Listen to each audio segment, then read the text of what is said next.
The opinions shared in this podcast are those of the host and are not meant to reflect the positions of NAMI Oklahoma or licensed mental health professionals. If you have questions or concerns about your own mental health, please reach out to a qualified expert. And remember, if you're ever in a crisis, you can call or text 988 for immediate support.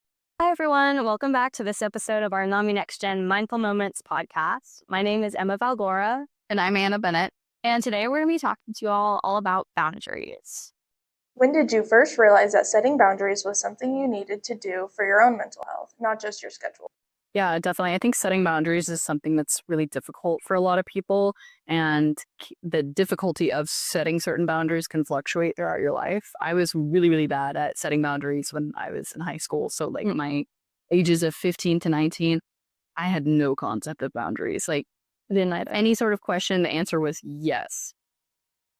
And I saw how that negatively impacted my mental health and specifically my anxiety, because I was constantly feeling like I owed everyone everything. And obviously, like, you should be showing up for your friends and showing up for all the things that you need to do. But I was overbooking myself to the point where I wasn't respecting myself and my boundaries because I was just trying to please everyone else. So when I realized that I lost a sense of like who I was and what I wanted to do with my life, and like was I making these choices and saying yes to things because I felt an obligation to other people or because I wanted to. And when the lines got blurred between that, I realized like, okay, I need to take a step back and really look at, what is important in my life and like where I'm going to draw the line, and drawing that line isn't a bad thing.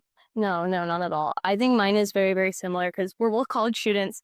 We both work. And so there's just a lot of opportunities that come during college that you don't want to say no to because you don't want to miss out, and you don't want to miss those experiences with your friends. And so for me, actually, I didn't really have too many problems with boundaries in high school. I was actually kind of the opposite at first. I was very isolated. I was very like antisocial and struggled to make friends. But for me, I started getting more involved. And then when I got to college, I just got so overwhelmed with how much there was to do, right? How many different extracurriculars and like scholarship organizations that I could participate in. And I think that the moment I realized that I needed to set boundaries in college was this one night my freshman year, when I was so overwhelmed and so tired and drained that I fell asleep on my floor on the rug. And I did not want to like physically stand up off of the floor.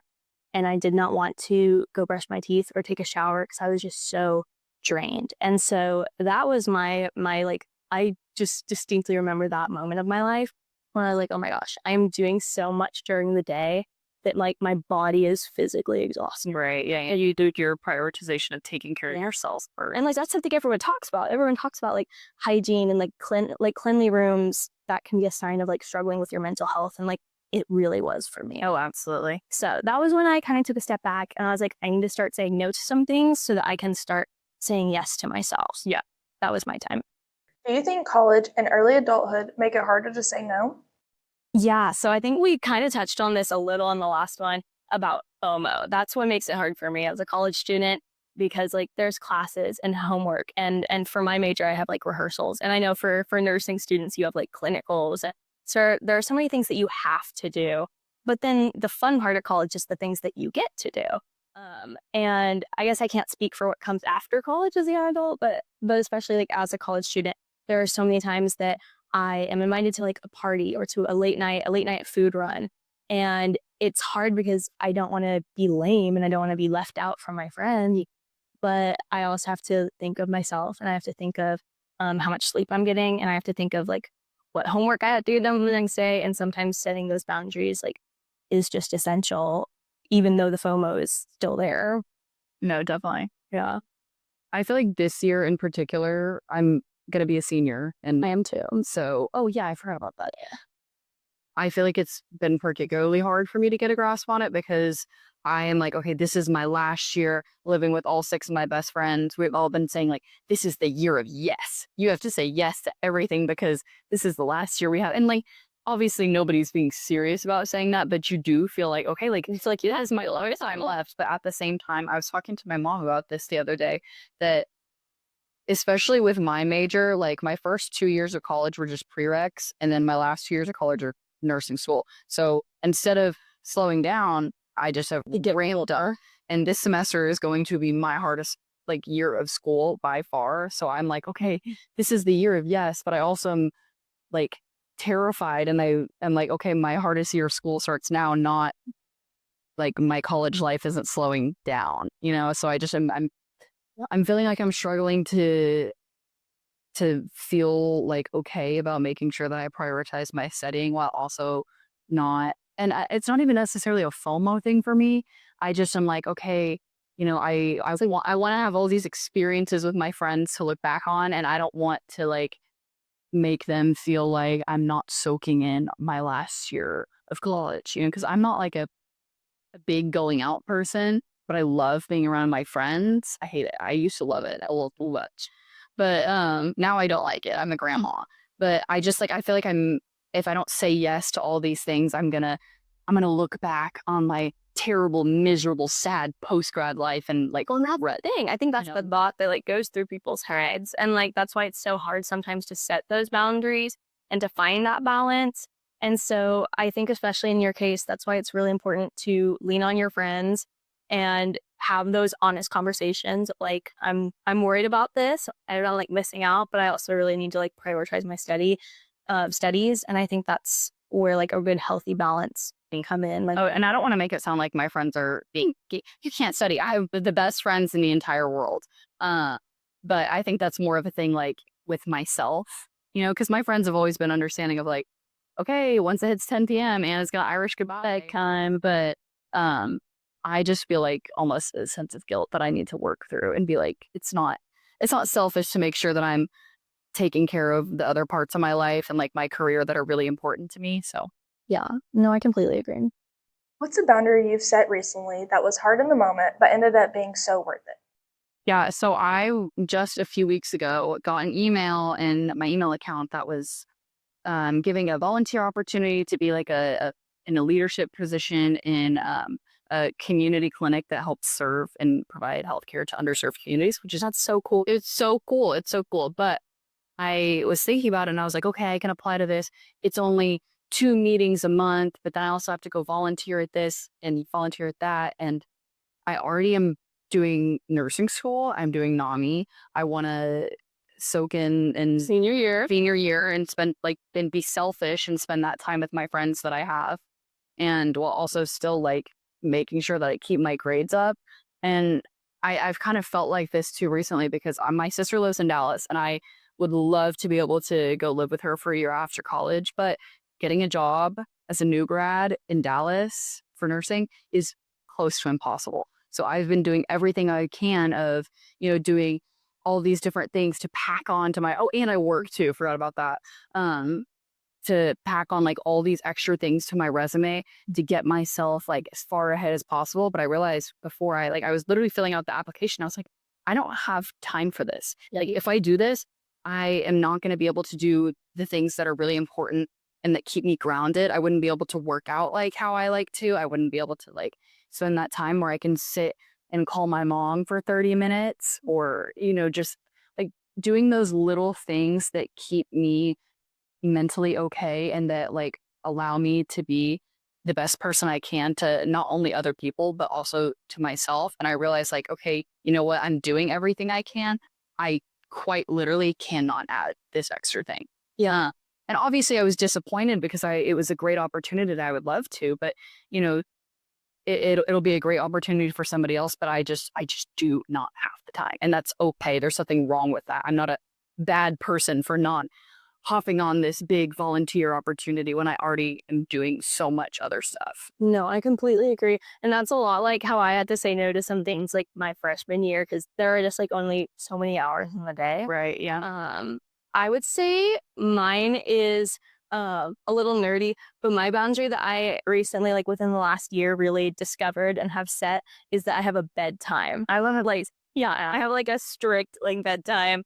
I like I mentioned, I have friends who invite me to things and I love my friends so much, but there are a lot of like birthday parties and like 2 a.m. Taco Bell runs.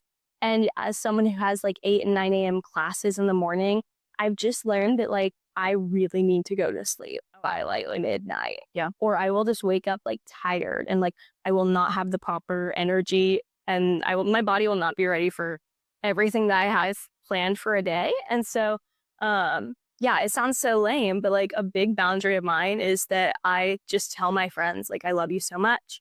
We'll hang out tomorrow, but like I got a bedtime and I gotta go. And so yeah, that's my boundary is making sure that I like get enough sleep. That's a great boundary. Initially, yeah, I don't think people start to realize until their like frontal lobe begins to work how important sleep is. Yeah, there are some people who can function with like 2-3 hours of sleep. No, I like want to laud them. So yeah, I'm not one of them. 8 hours or more is Do you have a subtle or low drama way you've learned to say no without over explaining yourself? So kind of like in the last question, my way of explaining myself is just like brutal honesty. Like I just say like, I'm so sorry. I'm exhausted and I have got to go to sleep. Or like, I'm so sorry. I love you. Thank you. But I'm really overwhelmed right now. Or like, I'm so sorry. It took me 4 hours to respond to your simple text message that could have taken me 10 seconds.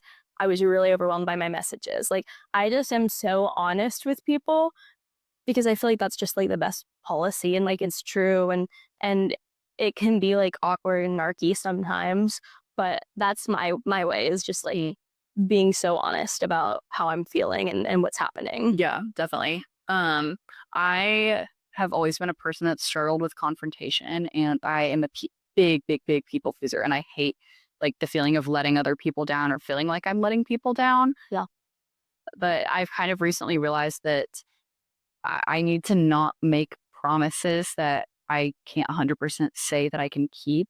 Not like, not that I was like lying to anyone or anything, but I just like, again, I was overbooking myself. So whenever somebody asks me to do something or be somewhere that's not like a requirement, I'm like, okay, let me look at my schedule first and see if I can like actually feasibly do this. And the thing is, I've also learned just through having good friends now, because I had terrible friends in high school, that the right people and the people that are good for you and that genuinely care about you will not be angry at you for prioritizing, again, like your wants want that for you. Like they right. want the best for you. Like if I talk to my friends, I'm like, hey guys, like I would love to do this, but I can't.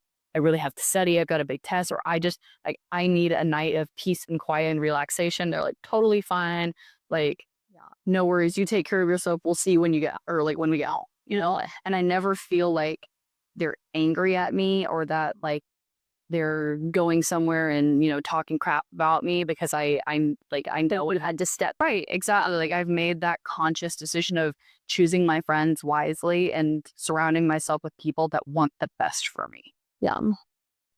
How do you think young men experience boundaries differently? Obviously, this is not necessarily like the best two people to be answering this question Because you're not men. Yeah, I'm about the farthest thing you can get from it. I'm so girly.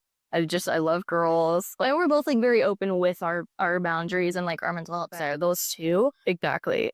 But I think I can at least recognize the fact that men do have a hard time with boundaries just because there's different pressures put on them.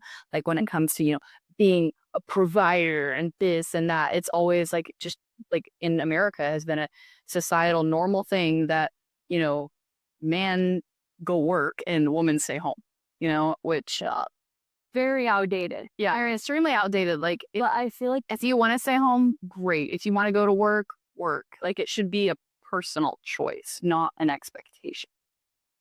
and I feel like it is. Like I feel like still is that like underlying pressure on men in society, like just from observing. And I think that does affect how they feel able to like set boundaries and take care of their mental health. And obviously, like in that sense, I feel bad for them.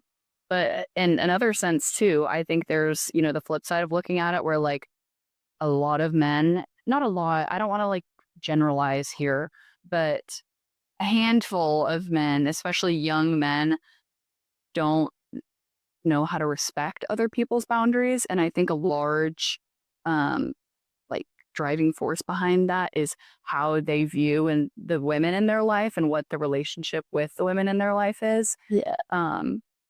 So like if you're surrounded by, women that just kind of bend over and do whatever for the man in their life instead of, setting their own boundaries and like, expecting to be respected, then that's how they're going to act, So, and then they're appalled whenever a woman puts her foot down and it's like, no, like you can't do that. You can't treat me like that. Well, and I feel like that's why like education and consent conversations Absolutely. and conversations like this right now are like so important for young people to hear growing up, because we really are in like a new society when it comes to boundaries and mental health. That's something that we've seen older generations not really prioritize. Yeah. And so I think that especially like some people like you were just mentioning, like hearing these conversations and like learning from them is something that could really, really help future generations learn more about like respecting their own boundaries and other people. No, definitely. And I think it's really important too to like give men who do respect boundaries and are like, yeah, exactly. And like give them more of a platform to talk about that and share that with other people and make that a normal conversation. Cause like for me and for a lot of women out there too, I know like when you have an experience with a terrible life ruining type of man, that's going to be the same carry that you chew until you break that cycle. And like for me, there's like maybe 3 men that I know that I actually enjoy spending time on.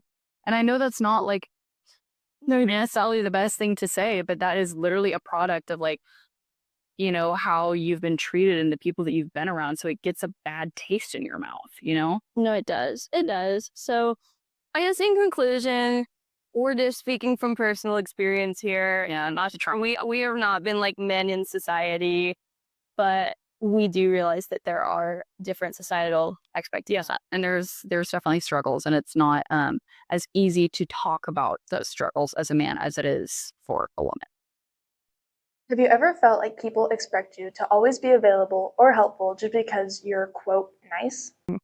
Yeah, so I have an interesting like outlook on this one because I work as an RA on my campus, and I've been in a few leadership positions in extracurriculars where my position, the goal is like mentoring others and helping others and helping get people plugged in. And I love that. I love my job and I love what I do.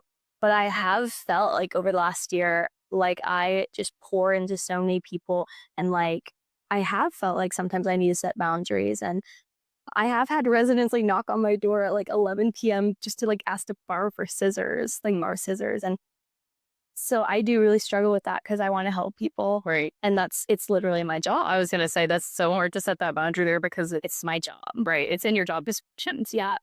Well, and I love my residents. And so of course, like if they need something, like I want to help, but that's something I still really struggle with, is like setting those boundaries, like with my close friends and with my residents to just make sure that I can say no when I need to.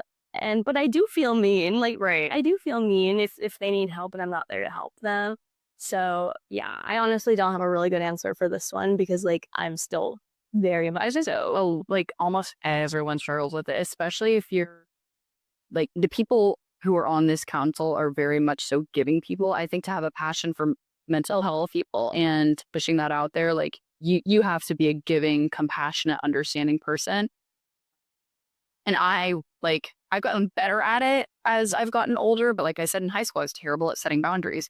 And I have to constantly remind myself that self-care is not selfish. Yeah. And anybody who is good for you in your life will recognize that. So, whether it's your friends or a relationship, like the people that you are pouring into should be equally pouring back into you, or any sort of relationship. Like I said, if it's a friend, a friendship or romantic or anything of the sort, it shouldn't be, at times it can be 80-20, but looking at the relationship overall, you should be caring and loving and as understanding as the other person. And it shouldn't be, you constantly having to give, because I was talking to my therapist the other day, and the way that she explained it to me is, people that don't give that same energy to you are like vampires. They're just life suckers. And you end up, instead of feeling joy and feeling like fulfilled and like filled for it. you end up feeling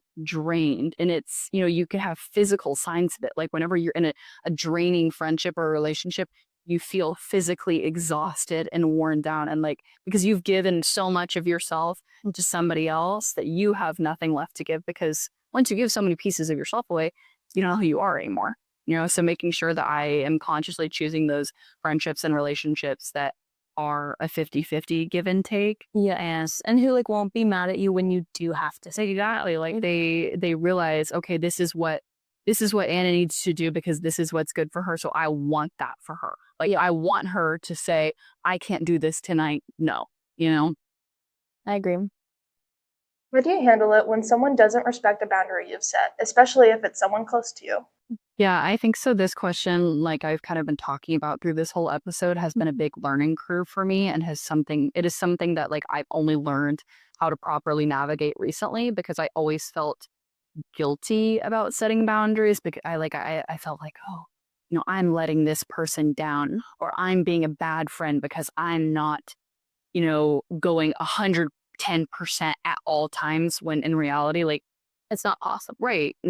They don't have like 110% to give 24/7. So just making sure, like, again, surrounding myself with people that understand that and feel the same way, that, okay, like, one day, even though we're going to give 50-50 in the grand scheme of our friendship, it's okay that one day I might have 80% to give and you only have 20% to give, or, another day we have 50-50, or another day it's 90-10, and being okay with that, but also, still, like, I don't even know where I'm going with this here.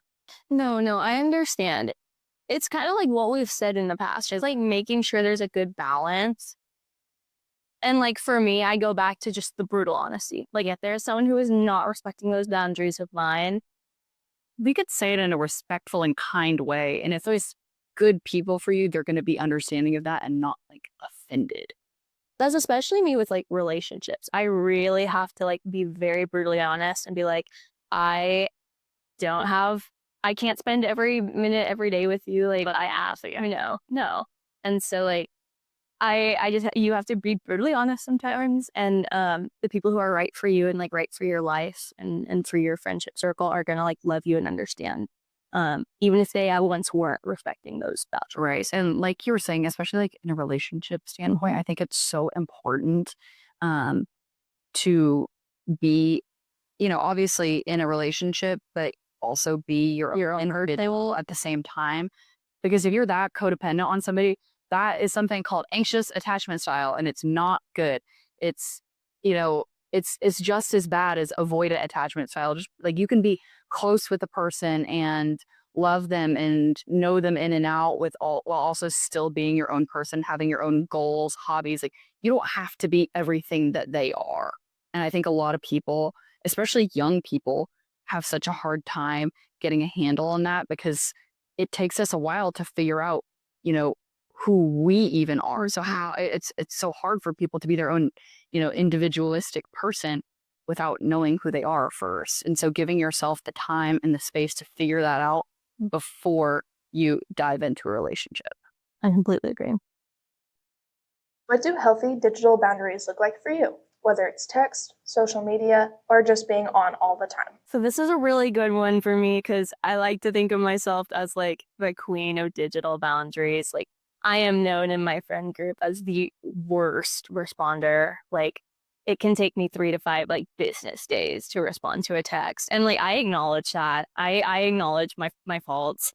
My friends know that if it's like urgent, call me. And that's because I do have a lot of digital boundaries, just like for my major and for my extracurriculars and for my job. I have a lot of questions and like DMs and things that will pop up on my screen when I'm trying to focus in a class or when I'm trying to like recharge and relax. And so for me, setting those digital boundaries, like for example, I have it in my phone settings that where after 3 hours on like TikTok or Instagram, it will shut me out. And a lot of times I hit like ignore remind. I tried the screen time things. It's just ignore every. I ignore, but it'll remind me again in 15 minutes. And so like if I'm like sitting scrolling on TikTok and that comes up, then it's like a little like, oh, I really like been on my phone for a while. So that's one way that I like really set boundaries is I have social media screen times settings. And then another big one is I set time in my planner to like respond to emails. So I'm not like trying to ignore people or like be rude at all, but like I literally have to like schedule a time that I can like sit down and like work on that. And I just do not worry about my notifications until those times because if I would get overwhelmed otherwise. So sorry, that was such a long answer. I know. Well, that's important. That all of those things are important to talk about because that's a very healthy way to do it.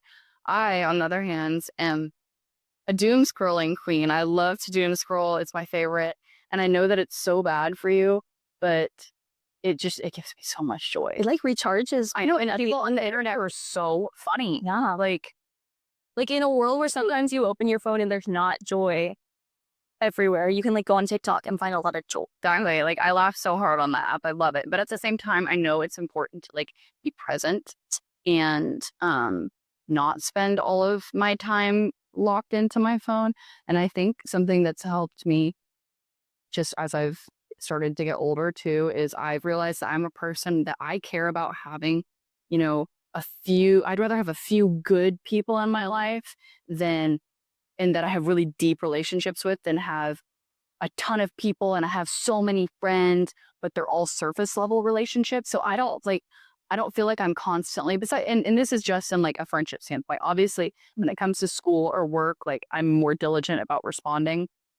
But I don't have the people that I like hold precious to me in my life are not people that I feel like I have to respond to immediately, or they're going to be like, "What are you doing? This is weird." Because they know, my friends know, right? They know that I have a life outside of that, and that I'm busy, and they're not like offended by me not constantly being on my phone all the time. So I think that's something that I realize is kind of inadvertently a way that's helped me not be on my phone 24/7. But and I'm not like a comparer. I feel like when it comes to social media, it really is just a doom scrolling, and because I'm addicted to it. Like that is 100% true. Like, and that's so your brain literally, like when I get on TikTok, the amount of dopamine that is released from my brain, that's one of the happiest parts of my day. And that's so sad. It is so sad to say. No, I feel like that's very normal though. Like I love a good TikTok scroll at the end of my day. Yeah. Yeah. If you could give one piece of advice to a younger version of yourself or any college student about setting boundaries, what would it be? Yeah, I touched on this earlier, and it sounds so simple, but just reminding myself that self-care isn't selfish. And a lot of that, again, comes down to the people that you surround yourself with and, what kind of unrealistic expectations people have for you. And I'm not saying that to like blame every time that I've had trouble setting boundaries on other people, but I do think it's important to surround yourself with people that also value having healthy boundaries, and it's an important thing in their life too. So I definitely think like, choosing the people who you surround yourself with more wisely, but at the same time, because I always I feel like people ask questions like, oh, like what's one thing that you would tell your younger self, or what's your biggest regret? Or like whenever I, tell people about like how terrible and awfully hard my high school life was, like, oh, do you wish you could change it and go back? But on my end, no. Like, even though it was so hard and I wouldn't want my friends or like my future children to go through that, it was so integral to the person that I am now. And I wouldn't be the person that I am now, and I wouldn't treat other people the way I do and operate the way I do in friendships and relationships if I hadn't had those experiences and, been around people that don't respect your boundaries, and where you feel, you're left feeling like you're giving so much and it's just, you feel empty. But it has made me the type of person where I am very conscious of respecting other people's boundaries and constantly pouring into other people who also pour into me. So I think definitely if you are a person that's younger now or starting college, I pray that that is something that you realize sooner than I did. But I also don't regret not realizing it sooner, because I don't think I would be sitting here filming this podcast today and talking about it if I didn't go through those experiences, because it is now such an important part of my life and something really hard that I've turned into be something really positive for other people. Yeah. So my answer is literally now just going to sound like I'm completely copying you. No, but I do not mean to I do not mean to do that at all. Like I want to preface.